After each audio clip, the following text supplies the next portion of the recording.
mbokk yi ñoo ngi leen di nuyu bu baax a baax di rafetlu seen ànd ak télévision Futur Média 19h30 bisimilah ñu fas yéene leen a yegge li gën a fës ci xibaaru timis yi bokk na ci marathon budgétaire mu di ministre yi dem ci assemblée nationale ngir ñu leen di wooteel seen budget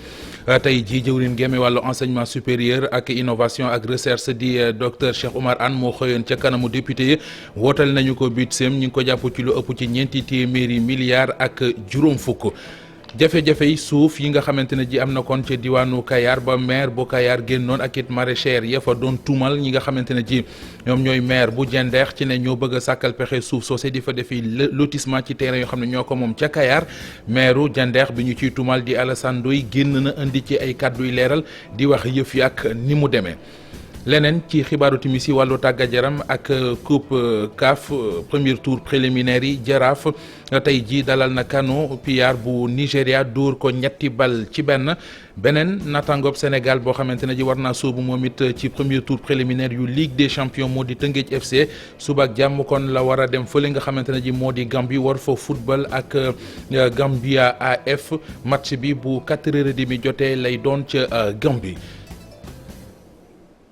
mbokk yi loole moo gën a fës ci xibaaru timis yi ñu àndandoo kon ci faram-fàcce gi ni ñu ko waxee sànq rek des koy doore ak mbirum marathon budgétaire mu di ministre yi dem ci assemblée nationale ngir ñu leen di wooteel seen budget tey ji ci suba gi jëwriñ gi ñu dénk njàngale mu kawe mi di enseignement supérieur Cheikh Oumar Anne moo fa demoon budget xayma nañu ko ci lu ëpp ci ñeenti téeméeri milliards ak juróom fukk bari na ay ponk ak yéene ki projet yoo xam ne fas nañu ko fa yéene lu aju it ci mbiri école privée yi loolee indi na cay leeral ci kanamu député yi ñu ànd ci ak Habib Faye. dafay jàngat ci université virtuelle bu Sénégal fii ci pencum ndawum réew mi jëwriñ gu ñu dénk jàng mu kawe gi moom ak lu toll ci ñeenti téeméer ak juróom fukki milliards ci suñu koppar nooneen la fas yéene janook ngir rek gën a mën a jeexal liggéey yi ñu door ak it yeesalaat yi ñel wàllum barabu jàngukaay yi nekk fii ci mim réew. grève bi léegi dinañ toog waxtaan ak ñoom xool lañ leen mën a jàppale Saint-Louis noonu Thiès noonu dinañ fa def ay amphi am na yu ñu def Dakar bu ñu jàppee ci at yi yëpp. juróomi at yi passé président de la république li mu investir ci enseignement supérieur waxuma li mu joxe mais li mu investir ci enseignement supérieur ëpp na 600 milliards. l'école privée yi jaaxal lool ñi nga xam ne ñooy wayjuru ndongo yi jëruñ gi la mu ci bëgg mooy na lépp leer. maintenant système privé bi nag comme ci ñun la bokk gouvernement bi war na créer les conditions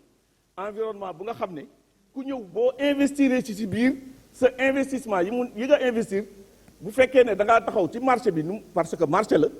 da nga war a taxawaay bi nga xam ne yow sa investissement di nga ko renverser et à ce niveau là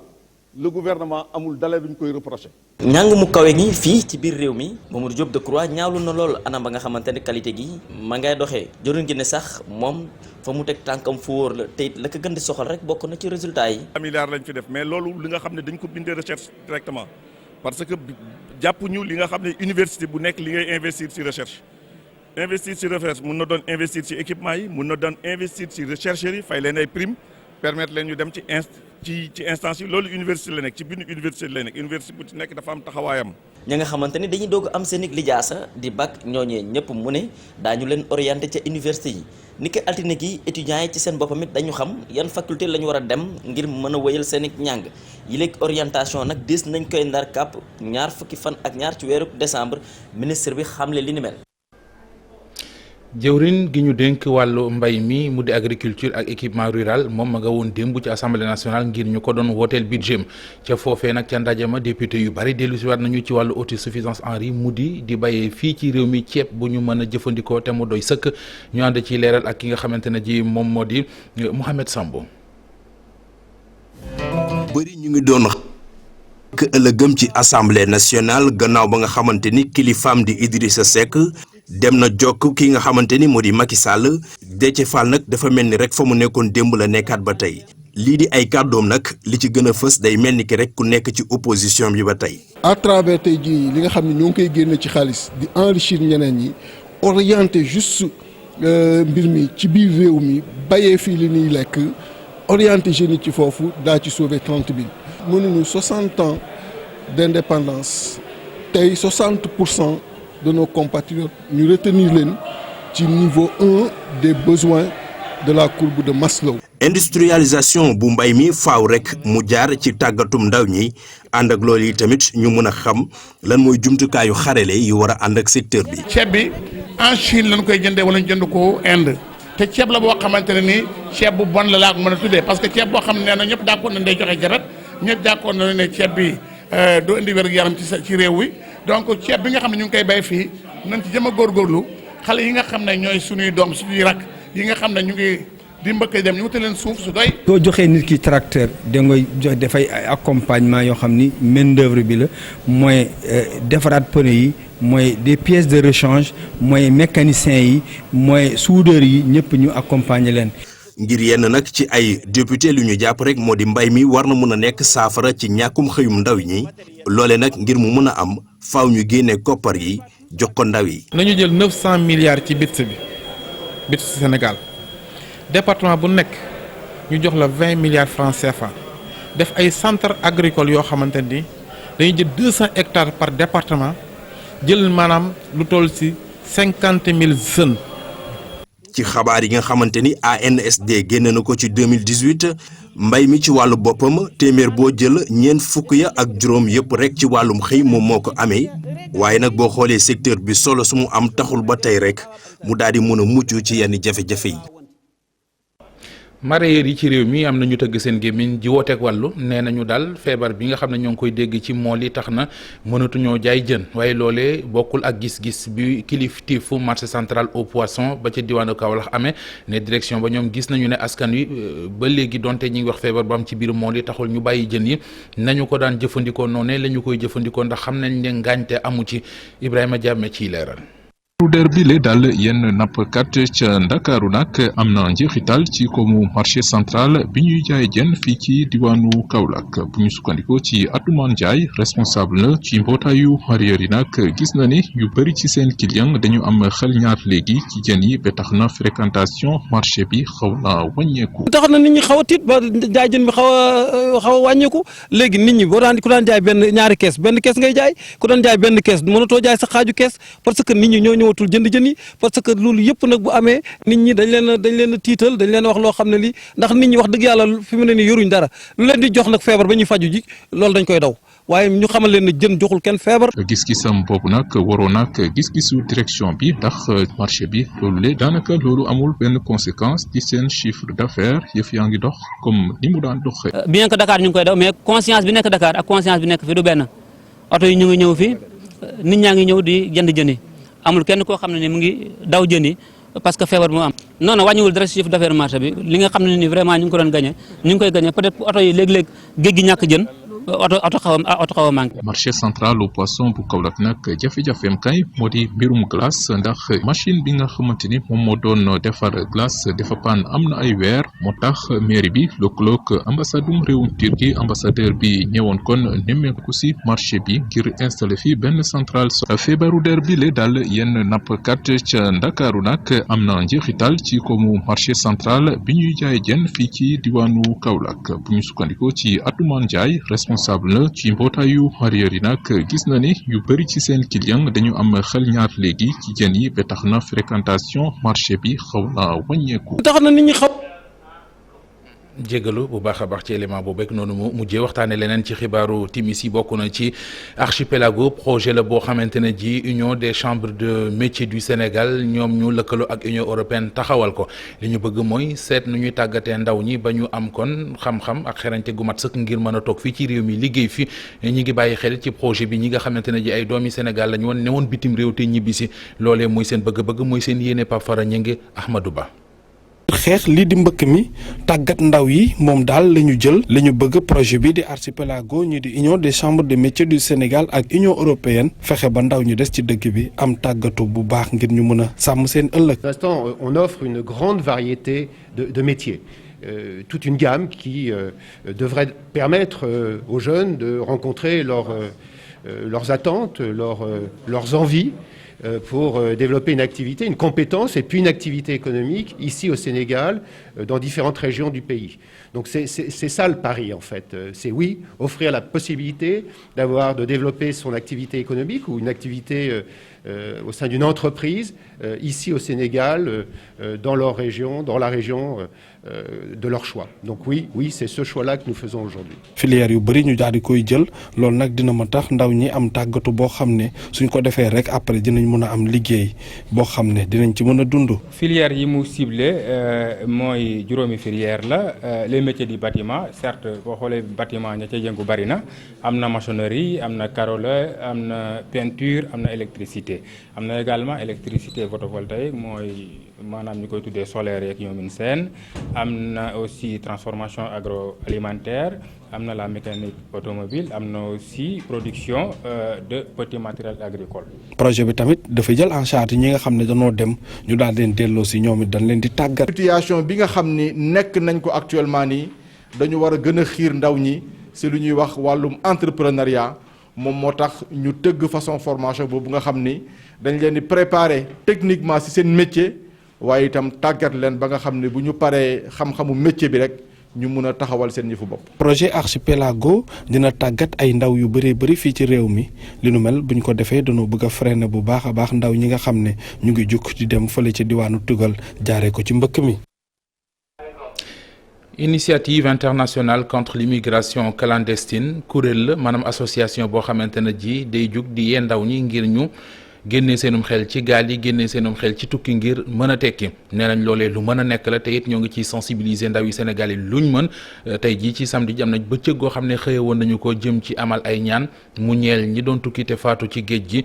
ki nga xam ne moo jiite boobu le association Moussa Sumbundu lay wuyoo ñu déglu ko ak Cheikh Diop. di demee nit ku nekk war nga xalaat ci ginnaaw parce que tamit waxuñu rek nga dem parce que aussi boo demee bul fàtte ni da nga am ay waajur ba nga juddee ba nga toll ni nga toll da nga am ñoo xamantel tey boo fi nekkatul vide boobu ngay bàyyi seen ginnaaw est-ce que yaa ngi koy calculer ñun ñëpp ñu ngi gis ci presse bi des fois nga gis yaay bi nga xamante ni day jooy doomam ba nga xamante yow boo ko xoolee rek sa xol day jeex donc loolu léegi war na tax ndaw ñi booy dem bul xalaat sa jëmu bopp kese et que yenn ndaw yi tamit vraiment bu ñuy jàng ñu xool yenn branche yi nga xamante ni vraiment buñ ci génnee rek dañu mën a am ay débouchés yu pour ñu mën a liggéey tey bu ma jëlee comme exemple ndaw bi nekk Casamance bu dee yoon rek état pare na pour régler définitivement le problème de la migration irrégulière day benn ndaw bu nekk Casamance nga ne ko demal nga béy ça veut dire du demal nga béy nga ko war a wax da nga war a fexe ba mu bëgg lu muy def pour montrer que jeunes yi bëgg nañu mais dañ leen ci tetteewul tey boo leen ci bëggee tette vraiment da nga leen di jàngal ñu bëgg li nga xamante moom la ñu war a def vraiment pour ñu mën a intégrer pour ñu mën a développer réew mi. ci diwaanu Mbour moom tailleur yi ñoo nekk ci jaaxle li leen jaaxal moo di seen secteur boobee gis na ne loof na lottu na te it yëguñu benn yoon jéego yoo xamante ne état bi ngi koy def ngir suqali leen ñoom ñu yëngu ci wàllu artisanat dañoo gis ne sax far dañu leen a sàggane moo waral ñu amaloon ndaje ci seen biir ngir doon sàkkuy pexe yu ñu leen jàppale ba seen liggéey gën a jëm ca kanam kuréel gi leen jaboote mu di association bi ka ko jiite Ibou Ndaw lay wuyoo ñu déglu ko ci micro Abdourahmane Diallo. war a dimbale ci friperie boobu ni mu fiy duggee ëpp na ay morceau 100 ay morceau 200 ñu tegal la ko ci marché bi kenn du circuler kon war nañ ñoo aménager marché boo xamante ni ñun dañuy mën di def prêt-à-porter bu accessible boo xamante ni nit ñi dinañ ci mën a jot ba pare ñu mën koo dugal ci marché bi nit ñi di ko jaay ci boutique yi lu waaye di liggéey te amoo marché boo ko jaayee du dem ubbil ñu aussi marché mondial bi ñu fexe di conceptionner affaire yu baax di ko yóbbu extérieur parce que loolu moom mooy lu ñuy suqale bu ñu joxee 100 jox ñu 200 amaluñu njariñ mais nañ ñu ubbil ci lu ñu nekk di ci yëngatu ñu jàppale ñu ba nga xam ne day doon entreprise yoo xam ne dañuy mën a liggéey di jaay ci biir dëkk bi di liggéey di yóbbu extérieur aussi même uniforme yi nekk ci dëkk bi yooyu yëpp war na doomi Mbuur yi war nañoo mën a am capacité am nañ capacité ñaw ko mais war nañoo accès ci marché yooyu. muy possibilité mais amalgame bi ci am moom mooy charte yi ñuy teg ci marché yi day laaj nga am somme bu takku day laaj comme ni ma waxee sànq matériel bu bari. entreprise lay laaj comme ñun kenn ci ñun mënta am entreprise boobu mais comme ni ma waxee sànq mën nañoo def consortium buñ boolee suñuy doole entreprise bu mag lay doon. Ibou Ndaw président ASM bu diwaanu Mbour coowal suuf la woon ca Kayar ndax ñenn ci askan wi jugoon di tuumal maire bu Jandeex naka noonu it maire bu Kayar moom it bokku ci ñiy tuumal maire bu Jandeex ci ne mooy defi pexe ngir bëgg lenn ci seen suuf lu mu bëgg lotissé ginnaaw coow loolee maire bu Jandeex bi ñu ci tuumal di Alassane Ndoye génn na indi ci ay kàddu yu leeral yëf yi ak na mu demee ak la ci am Cheikh Anta Diop. ay tool te xamuloo fu sa limite yem boo mooy di nga bay say tool bayaale toolu jàmbur loolu nag càggante la boo demee bu ñu dénk la commune war ngaa xam fi nga commencé ak fi nga yem li tax it fii ma bëgg ko lotissé mooy damaa dëgmal gis yàqu-yàqu bu fi jëm si boo xam ne bu yàqoo kenn mënu ko réparé waat ni nga xam ne ni la promoteur yi jaay suuf ni ñu def site bi lu mat 40 hectares yoo xamante ne bii gas nañu ko ba nit mënatu fa dëkk ñu dëgmal site bi nga xamante ne bii képp ma fi def si dëkkuwaay loolu moo tax ma préféré pour maanaam teel ko arrêté pour ñu bañ ko yàq. waaye nag dañuy wax naan mbañ ngaa nga commencé sa mbànjaxaan nga waaye waa jii di gas nii di dem te kenn mënu koo arrêté xam nañ nit ña ko for ñu nga sa kaw parce que amul autorisation pour def ko bi si des mooy autorisé nañu ma pour ma autorisation de lotir mu wàññi ko ñëw di gas li nga xam ni état moo ma ko autorisé. document bii ANAT moo ko def bi ñu koy def maire Kayar a ngi taxaw.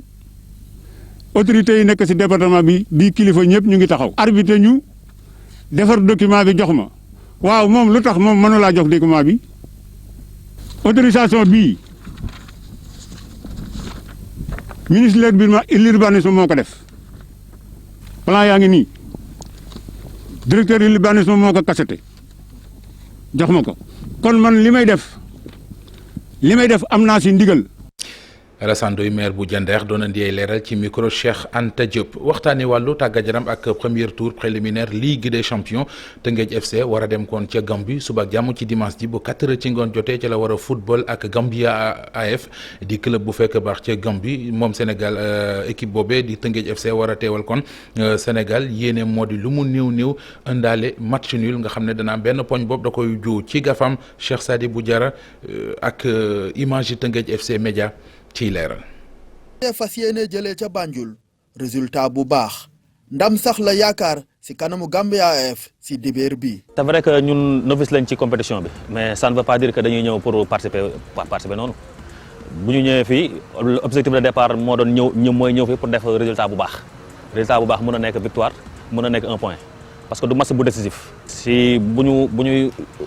adversaire maye 3 points ñu jël ko yóbbu bu ñu ko mayee nag bu ñu mënee jël 1 point. ñu yóbbu mais on jouera daal pour gagner. doomu Rufisque yi lenn rek la ñu ragal mooy lu ñu amul ay jongante yu nekkul yu xaritoo. boo gëjee jouer